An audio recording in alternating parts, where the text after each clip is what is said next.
Selamat pagi untuk kita semua. Kami dari kelompok 3 akan mempresentasikan hasil critical book review kami. Tetapi sebelum itu kami akan memperkenalkan diri kami, di mana kami dari kelompok 3 beranggotakan 6 orang. Saya sendiri Clara Veronica Hutapea sebagai moderator, teman saya Bibi Anjani Purba sebagai penyaji, Ica Wulandari sebagai penyaji, Latifa Ningrum sebagai penyaji, Levia Krislira Purba sebagai penyaji, dan Nathanael Sitinjak sebagai penyaji. Adapun judul kami dalam critical book review ini adalah perkembangan folikel, tikus, domba, dan model manusia. Di mana buku yang kami review yaitu berjudul The Physiology of Reproduksi yang ditulis oleh Knobil E. dan Jimmy D.N.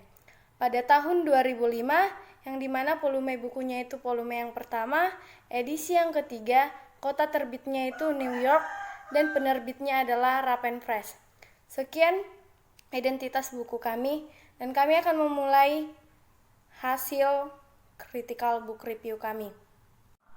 Baiklah, materi dalam critical book review ini kami membagi menjadi beberapa bagian. Yang pertama itu bagaimana pengertian dari perkembangan folikuler itu sendiri. Yang kedua, bagaimana fase perkembangan folikuler. Yang ketiga, faktor apa yang mempengaruhi fase folikuler itu. Yang keempat itu menjelaskan bagaimana siklus estrus dan siklus menstruasi.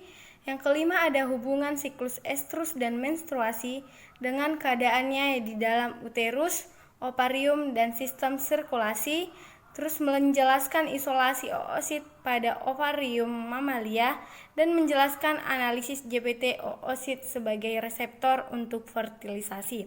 Sekian tujuannya, dan kami akan masuk ke topik pengertian perkembangan folikuler yang akan dijelaskan oleh saya sendiri. Perkembangan folikuler atau sering kita sebut sebagai fase folikuler atau dinamika folikuler merupakan suatu gelombang folikuler yang merupakan suatu perkembangan folikel meliputi pertumbuhan serentak yang dimana akan mempengaruhi salah satu folikel menjadi dominan dan mencapai ukuran terbesar serta akan menekan pertumbuhan lainnya.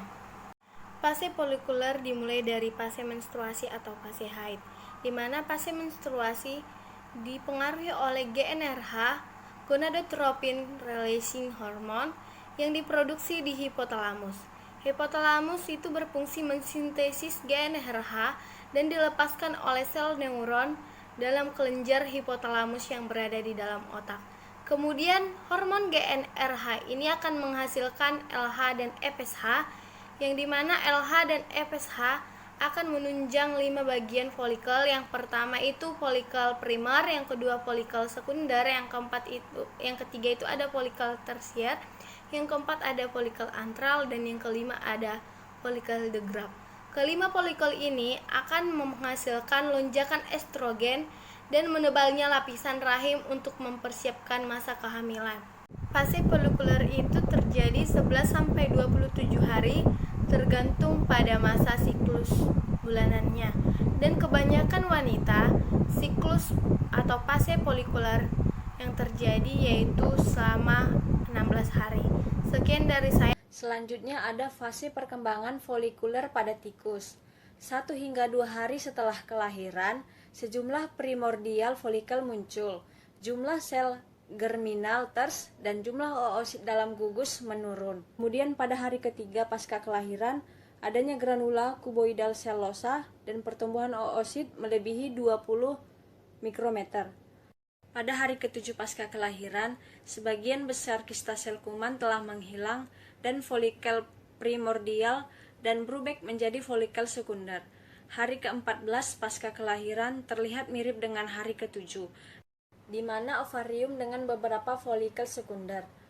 Postinatal 21 hari, folikel tipe 6 juga terlihat. Pada folikel tipe 6, oosit mencapai pada diameter sekitar 70 mikrometer dan dikelilingi oleh beberapa lapis sel granulosa yang mengandung area cairan interstitial yang tersebar. Kemudian ada faktor yang berpengaruh terhadap perkembangan folikuler. Faktor diferensiasi pertumbuhan 9 atau G untuk mengidentifikasi anggota tulang yang baru keluarga protein morfogenetik, BMP, dan diekspresikan dalam ovarium dan oleh hibridisasi in situ. Tampak eksklusif untuk oosit sendiri tipe 3A, tapi juga dalam oosit lebih lanjut. Kemudian pada BMP reseptor tipe 1B, reseptor mentranslokasikan ke nukleus dan mengatur transkripsi gen target. Dimodelkan setelah pensinyalan oleh ligan BMP lainnya. Sekian pemaparan dari saya. Selanjutnya saya akan menjelaskan hormon dan perannya dalam proses perkembangan folikuler. Ada dua yang terlibat hormonnya. Yang pertama, gonadotropin releasing hormone atau GnRH. Hormon ini dihasilkan hipotalamus yang bekerja merangsang sintetis dan pelepasan FSH dan LH dari hipofisa anterior. Yang kedua, follicle hormone stimulating hormone dan luteinizing. Kemudian, perkembangan folikel distimulasi oleh aksi FSH dan LH pada sel-sel folikel yang masing-masing berikatan pada reseptor spesifik pada permukaan sel-sel granulosa dan sel TK. Setelah stadium preantal, cairan folikel mulai berakumulasi dalam folikel yang membuat ukuran folikel membesar secara cepat. Folikel dominan diseleksi dari kelompok folikel stadium 5 dan keseluruhan stadium tergantung hormon tersebut yang berlangsung sekitar 40-50 hari. Selanjutnya, hubungan siklus estrus dan menstruasi dengan keadaan di uterus, ovarium, dan sistem sirkulasi. Pada siklus uterus, selama fase estrus atau birahi, ukuran atau histologi uterus tidak pernah statis. Perubahan yang sangat nyata terjadi di endometrium dan kelenjarnya. Selama fase folikuler dari siklus estrus, kelenjar uterus sederhana dan lurus dan sedikit cabang. Penampilan uterus ini menandakan untuk stimulasi estrogen. Selama fase luteal, yakni saat progesteron beraksi terhadap uterus, endometrium bertambah tebal secara mencolok. Diameter dan panjang kelenjar meningkat secara cepat menjadi percabangan dan berkelok-kelok. Baik, sekian dari saya. Selanjutnya itu pada siklus ovarium, di mana puncak peristiwa siklus eksterus adalah peristiwa pecahnya folikel dan terlepasnya ovum dari ovarium. Contohnya pada sapi. Sapi 75% mengalami ovulasi, yaitu 12-14 jam setelah bihari berakhir.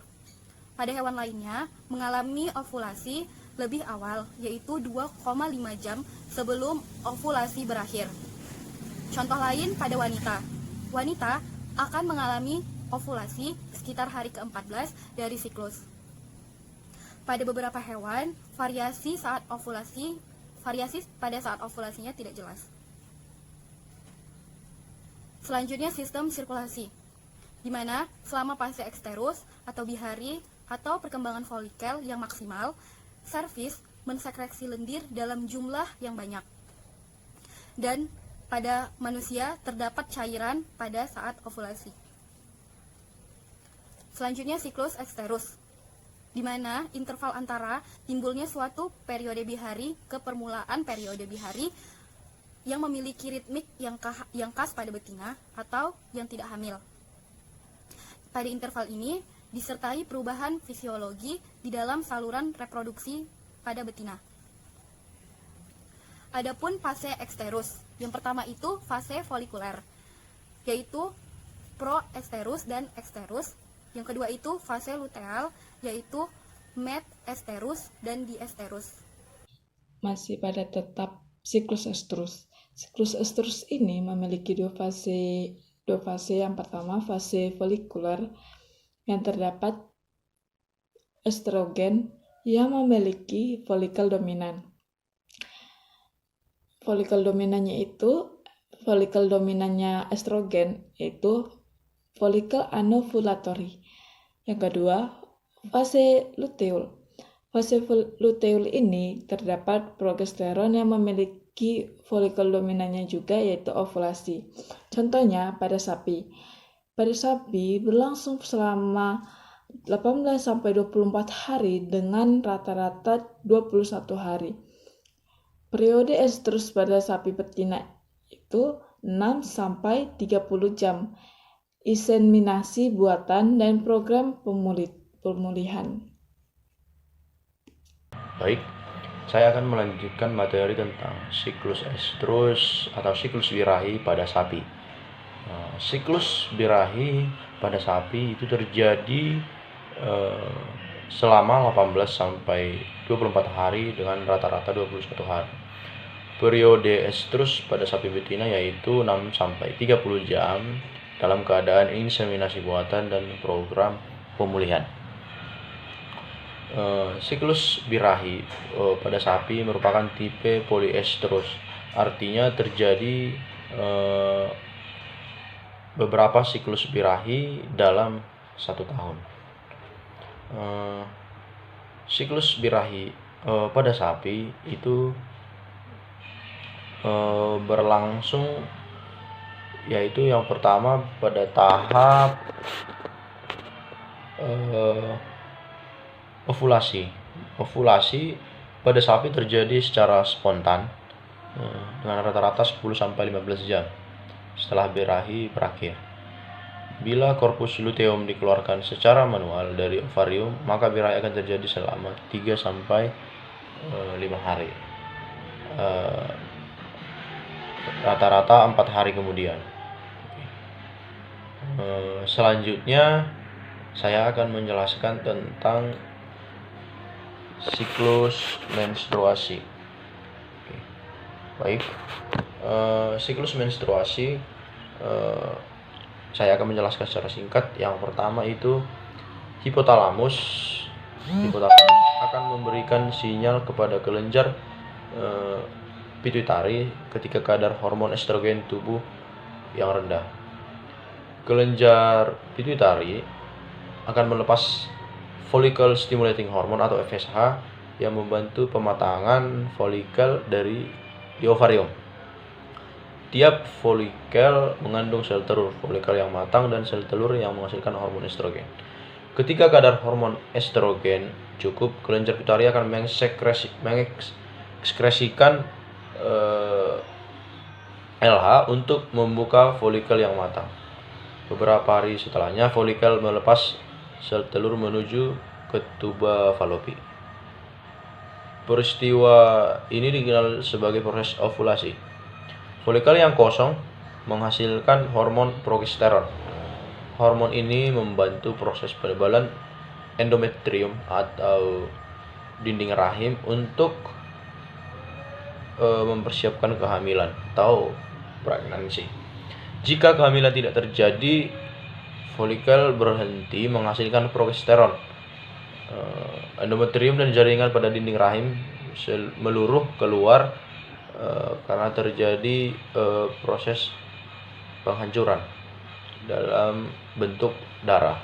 Peristiwa ini kemudian dikenal sebagai fase menstruasi pada wanita. Siklus menstruasi itu terjadi selama 28 hari yang terdiri dari fase pertama itu atau yang disebut dengan flow phase itu 1 sampai 5 hari. Selanjutnya fase folikuler atau fase pembentukan folikel itu berlangsung selama 6 sampai 14 hari, dan fase luteal selama 15 sampai 28 hari. Hormon levelnya atau proses peningkatan hormon itu yang pertama pada follicle stimulating hormone itu terjadi puncaknya pada fase folikular. Selanjutnya untuk hormon LH itu puncak pada antara fase folikular dan fase luteal, yaitu fase luteal itu pada antara 14 sampai 15 hari. Selanjutnya hormon estrogen puncaknya juga terjadi pada fase folikular.